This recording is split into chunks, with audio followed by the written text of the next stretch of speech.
Hi, and welcome back to Stuff About Tutorials. In today's video, we're going to talk about on how you can manage your push notification on Fiverr. Maybe you want to manage your notification or your push notification on Fiverr, but you don't know how. So today's video, I am going to teach you on how you can manage your push notification on Fiverr. Check the video description and I will try to leave the written instructions. So without further ado, let's get into the video.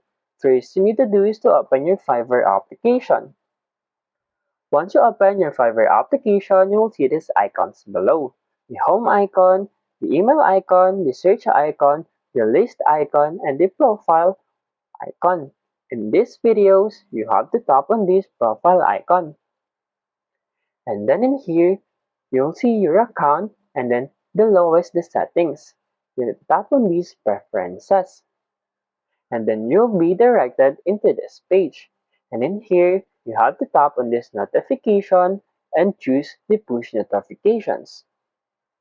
And then in here, you can now manage your push notification. You can simply toggle this button if you don't like that notification.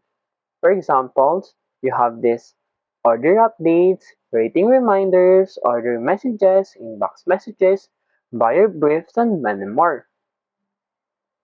There you go. If you want to know how to manage your push notifications on Fiverr, that is the easiest way I know how. If you know another way to manage your push notifications on Fiverr, leave a comment below. Also, be sure to subscribe for more videos.